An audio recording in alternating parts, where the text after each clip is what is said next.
Very good morning all of you. तो चलो बच्चों, लास्ट पीरियड में जैसे आप सबको याद ही होगा हमने क्या किया था। हाँ, वेरी गुड। हमने एकादश पाठ समवायो ही दुर्जय की बात की थी। समवायो ही दुर्जय अर्थात कि समूह में, संगठन में शक्ति होती है। कोई से भी कितना भी कोई कठिन कार्य क्यों ना हो, पर अगर अनेक निर्बलों का समूह इकट्ठा हो जाए तो उसको जीत ही लेता है। इस कहानी में से हमने ये सीखा। इसी तरह जीवन में हमेशा एकता रखनी चाहिए। हमेशा एकता में ही ताकत है। सब साथ में मिलकर काम करना चाहिए, मिलजुल कर रहना चाहिए। उन्हीं में सबकी भलाई होती है। अगर अकेले हो जाओगे तो सब तोड़ देंगे। अगर अकेले हो जाओगे तो सब तोड़ देंगे। अगर साथ में होंगे तो कोई तोड़ नहीं पाएगा। इस तरह ये समूह संगठन की बात को समझाते हुए इस कहानी में से हमने ये सीख ली। एक हाथी और एक चिड़िया के कहानी में से हमने जीवन का बहुत बड़ा उद्देश्य लिया और इसके अभ्यास यानी कि उसकी एक्सरसाइज भी हमने देखी। तो मैंने लास्ट पीरियड में आप लोगों को इसकी एक्सरसाइज, एकादश पाठ की एक्सरसाइज भी आपको संस्कृत की CW में लिखने के लिए बोल दी थी। तो आशा करती हूँ कि आप सबके 11 चैप्टर की एक्सरसाइज संस्कृत के बुक में लिख दी गई होगी। आप सबने लिख दिया होगा।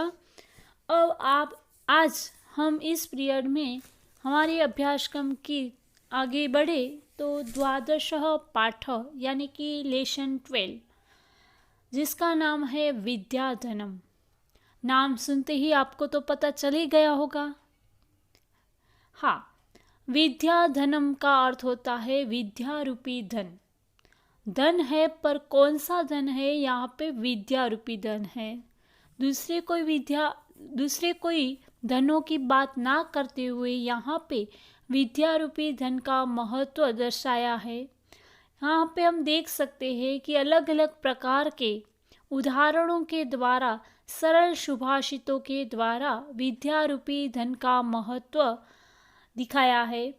तो चलो हम इस सुभाषित के द्वारा विद्या रूपी धन का महत्व समझे, अपने जीवन में विद्या को सबसे ऊंचा स्थान दे, सबसे अलग और सबसे विशेष स्थान देकर हम विद्या रूपी धन की पूजा करें।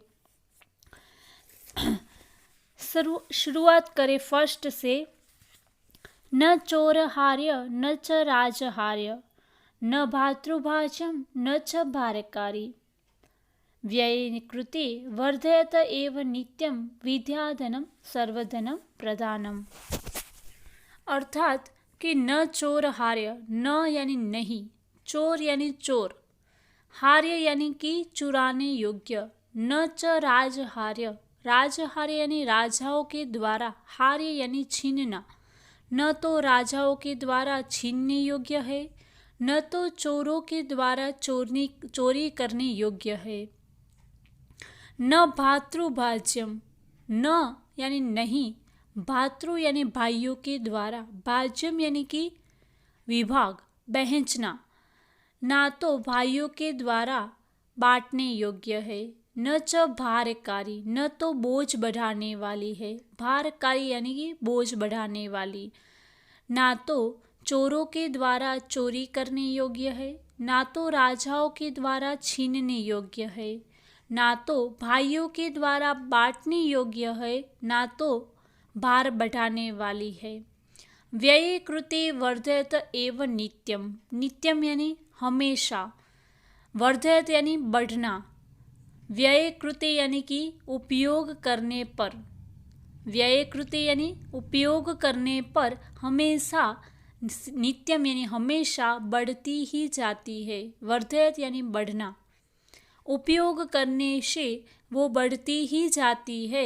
विद्या धनम सर्वधनम प्रधानम। विद्या रूपी धन है वो सारे धनों में से प्रधान है। प्रधान यानी मुख्य होना। फिर से ये पूरे श्लोक का अनुवाद करती हूँ आपके सामने। न चोर हार्य न च राजहार्य। न तो चोरों के द्वारा चोरी कर सकते हैं, ना तो राजा उसको छीन सकता है, ना तो भाई उसको बांट सकते हैं, ना तो वो भार बढ़ाने वाली है, ना उसका उपयोग करने पर वो हमेशा बढ़ती ही जाती है। विद्या रूपी धन सारे धनों में से प्रधान है, मुख्य है। समझ में आ गया ये पहला वाला श्लोक? हाँ, यहाँ पे विद्या की बात की है। ऐसा कहा है कि विद्या रूपी धन एक ऐसा है कि जिसकी चोरी चोर भी नहीं कर सकते। बाकी सारे धनों की चोर शायद कर सकते हैं। धन दौलत पैसा ये सब कुछ चुरा सकता है चोर। और राजा भी छीन सकता है। अगर राजा अपने प्रजा पर कर डाल दे, अगर उनके पास से सब कुछ पैसे ले ले, सारा धन ले ले, तो वो ले सकता है। पर विद्या रूपी धन नहीं ले सकता है। अगर राजा चाहे तो भी नहीं ले सकता है वो। इस तरह ना तो राजा उसको छीन सकता है, ना तो भाई उसको बांट सकते हैं। हम सब जानते ही है कि जब बड़े माता पिता हो जाते हैं तब अपने अपने संतानों को अपना जो भी पैसा धन दौलत जितनी भी संपत्ति होती है वो बांट देते हैं, समान भाव से बांट देते हैं, ताकि सबको समान तरीके से मिल जाए अपना अपना खुद का। तो इस तरह भाई है कभी कभी झगड़ा भी कर देते हैं संपत्ति के लिए। भाइयों के बीच में झगड़ा हो जाता है संपत्ति के लिए। किसी को ज़्यादा मिला तो किसी को कम मिला, इस हिसाब के कारण कई बार झगड़े हो जाते हैं। पर विद्या रूपी धन है उसका तो बांटना भी संभव नहीं है, वो तो बांटी भी नहीं जा सकती है। जिसके पास जितनी है उतनी ही रहेगी। अगर चारों भाई है, चारों के पास विद्या है, पर वो कोई बांट नहीं सकता है। तो इस तरह ना तो भाइयों के द्वारा बांटी जा सकती है, ना जो भारकारी, भार यानी कि भार बढ़ाने वाली। हम कभी कभी देखते हैं कि बहुत संपत्ति वाले होते हैं, बहुत धन दौलत वाले होते हैं, वो रात को चैन से सो नहीं पाते हैं। उसके ऊपर जैसे कि पूरी दुनिया का बोझ है, वैसा बोझ झेलकर वो पूरा जिंदगी जीते रहते हैं, रात को नींद की गोलियां खाते हैं। क्यों? क्योंकि उसको पूरे दिन ये टेंशन रहता है कि मेरा ये पैसा यहाँ पे डालना है, यहाँ डालना है, यहाँ से कहीं निकल ना जाए, यहाँ से मेरा पैसा कहीं टूट ना जाए। तो इस तरह पूरी ज़िंदगी वो कमाता रहता है और टेंशन से जीता रहता है। उसके ऊपर एक जैसे टेंशन पड़ा रहता है, बोझ पड़ा रहता है। वो अपनी ज़िंदगी है वो शांतिपूर्ण नहीं जी सकता है।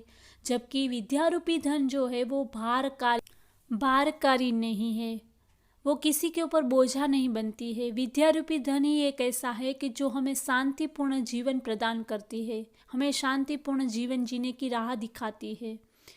इस तरह ना तो वो भारकारी है, व्यय कृते वर्धेत एव नित्यम, यानी कि उसका उपयोग करने पर वो नित्य बढ़ती ही जाती है। आप एक बार रीड करना, दूसरी बार रीड करना, तीसरी बार रीड करना, किसी का अभ्यास करने बैठना, तो आपकी विद्या रूपी जो धन है उनमें बढ़ावा होगा, उनमें और कुछ ज़्यादा आपको सीखने मिलेगा। जबकि दूसरा धन क्या है, उसका उपयोग करने पर वो कम होता जाता है। सही बात है ना? अगर पैसा है आपके पास तो पैसा आप लोग हर रोज़ खर्च करोगे तो वो कम हो जाएगा। आपके पास आज 100 रुपये है तो आप धीरे धीरे खर्च करोगे तो आपके पास 0 बैलेंस हो जाएगी, आपके पास कुछ नहीं बचेगा। पर अगर विद्या रूपी धन को खर्च करोगे तो वो बढ़ती ही जाएगी। आज आप लोगों ने एक सम सीखा, या तो आपने एक कविता सुनी, समझी, ठीक से उसका अभ्यास भी कर लिया। वही कविता आप लोग दूसरे दिन अपने फ्रेंड को समझा रहे हो, तो उनमें से और कुछ ज़्यादा आपको सीखने मिलेगा। अगर आप साइंस का कोई लेसन समझ रहे हो, उनका कोई प्रयोग आप कर रहे हो, तो आप वो प्रयोग एक बार करोगे, दूसरी बार करोगे, तीसरी बार आपके फ्रेंड को समझाओगे वही प्रयोग, और चौथी बार आप दूसरे फ्रेंड को समझाओगे। इस तरीके से आप बार बार वो प्रयोग करने पर आपका ज्ञान है वो बढ़ेगा, आपके विद्या रूपी धन में बढ़ावा होगा। नित्य कुछ ना कुछ आपको उनमें से कुछ नया नूतन सीखने मिलेगा, नहीं कम होगा कि इसको आपने समझा दिया, इसकी कविता आपने समझा दी, सिखा दी तो आप भूल गए। ऐसा हुआ? नहीं हुआ ना। हाँ, तो विद्या रूपी धन ही एक ऐसा है कि जिसका उपयोग करने पर वो नित्य बढ़ती है। उसका आप जितना प्रयोग ज़्यादा करोगे उतना उसमें ज़्यादा बढ़ावा होगा, उनमें से आपको कुछ न कुछ नया सीखने मिलेगा और आपका वो ज्ञान है वो दृढ़ होता जाएगा। ऐसे विद्याधनम सर्वधनम प्रधानम, ऐसे सारे धनों में से विद्या रूपी धन है वो प्रधान है, मुख्य है, सबसे विशेष है। सेकंड है विद्या नाम नरस्य रूपम अधिकम पच्छन गुप्तम धनम विद्या भोगकारी यशः सुखकरी विद्या गुरुणाम गुरु। विद्या बंधुजनो विदेश गमने विद्या परा देवता विद्या राजसु पूज्यते न ही धनम विद्या विहीन पशु।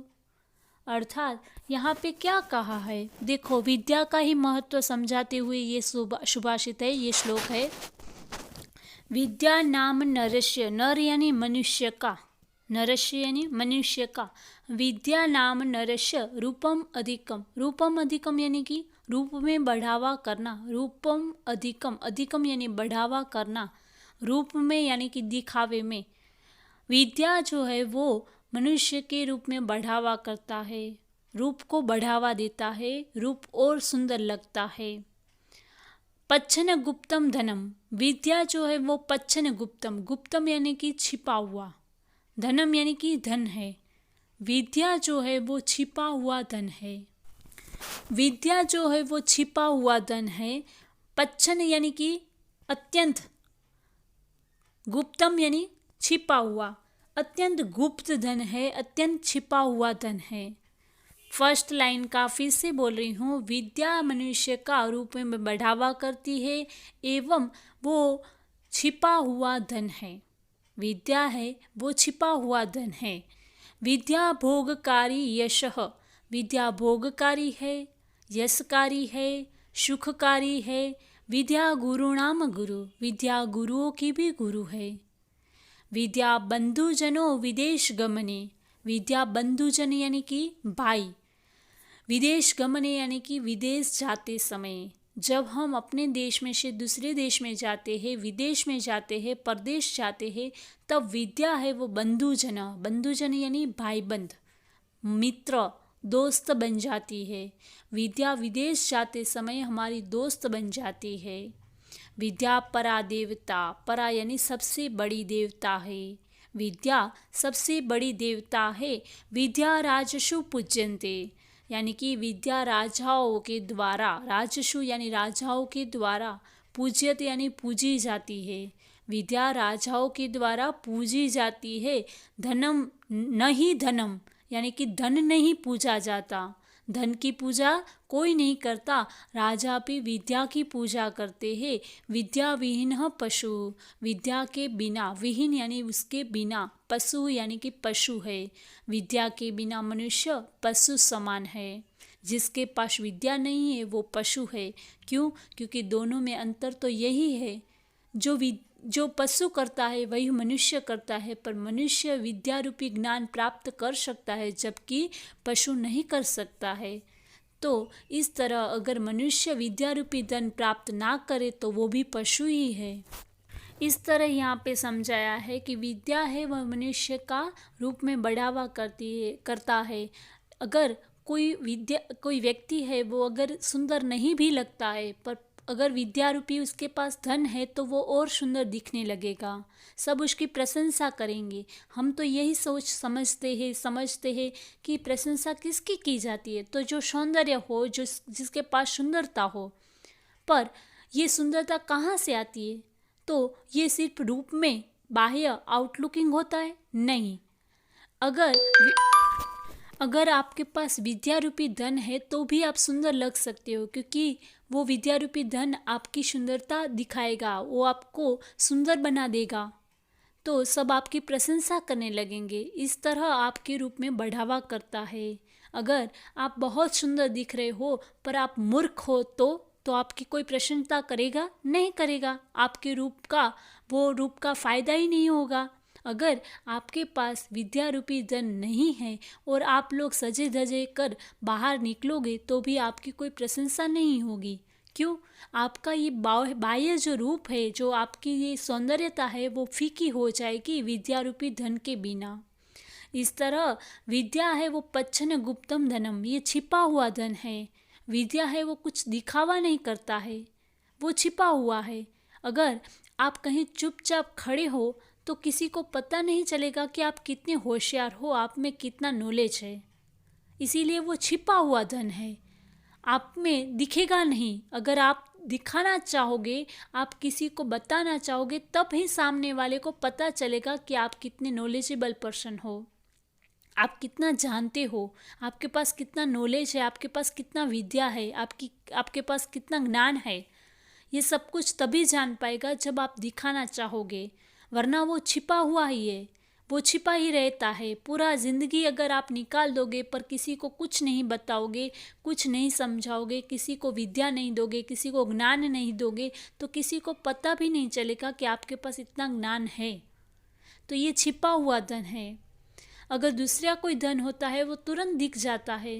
अगर पैसे ज़्यादा आ गए पर हमें उसको छिपाना चाहा तो वो छिपेगा नहीं।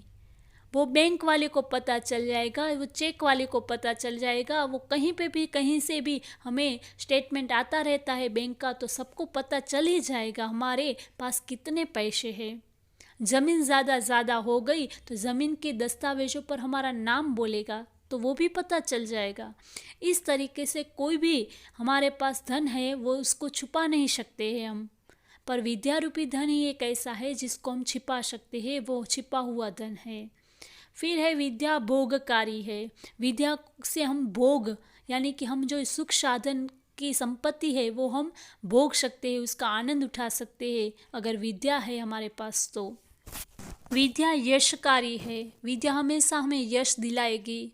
जहाँ पे भी जाएंगे हम, हमारी जो गणना है वो अच्छे लोगों में होगी, वो हमें यश दिलाएगी, वो हमें कभी अपयश नहीं दिलाएगी। हम जो कार्य करेंगे उसकी प्रशंसा हमें दिलाएगी विद्या।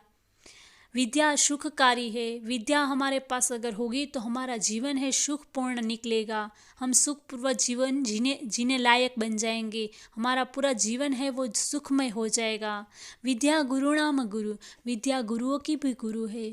अगर गुरु भी ऐसा बोले कि मैं जो बोलता हूँ वही सही है, पर नहीं, विद्या भी गुरु भी विद्या के पास विद्या को ही गुरु मानता है। अगर जो भी बड़ा सा बड़ा पंडित होता है फिर भी उसको तो विद्या प्राप्त करनी ही पड़ती है, इसीलिए ये गुरुओं की भी गुरु है।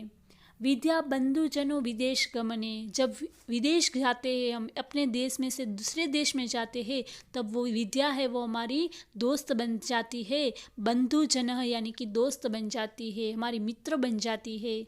वहाँ पे तो हमें कोई पहचान वाला नहीं होता है, हम अकेले होते हैं, तब हमारी वो दोस्त बनकर हमारे साथ रहती है। क्यों? नॉलेज होगा तो कोई भी हमारा फ्रेंड बनेगा। वहाँ पे सब लोग हमें बुलाएंगे, हमारे नॉलेज से वो प्रभावित हो जाएंगे और सब लोग हमें सामने से आकर हमने मिलने आएंगे, हमारे साथ रिलेशन रखेंगे। इस तरह वो हमारी दोस्त बन जाएगी। वहाँ पे हमें कभी अकेला महसूस नहीं होने देगी। विद्या बंधुजनों विदेश गमने, विदेश में भी हम अकेले नहीं रहेंगे। क्यों? वो हमारे साथ दोस्त की तरह साथ निभाएगी, विद्या होगी तो। अगर विद्या नहीं है और आप विदेश क्या पास के गांव में भी गए तो वहाँ पे भी आप अकेले हो जाओगे, कोई आपको बुलाएगा नहीं। तो विद्या रूपी धन जो है वो बहुत बड़ी है। इस तरह विद्या परा देवता, विद्या सबसे बड़ी देवता है।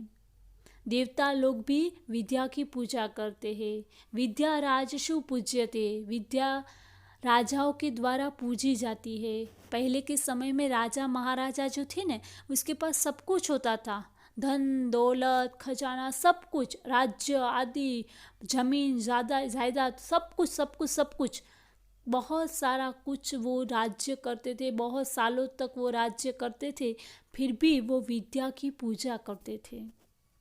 नहीं धन की पूजा नहीं करते थे, भले ही उसके कोठारों में उसके अंदर खजाना इतना सारा पड़ा हो, पर उसकी कभी वो पूजा नहीं करते थे, पर विद्या रूपी धन की ही पूजा करते थे।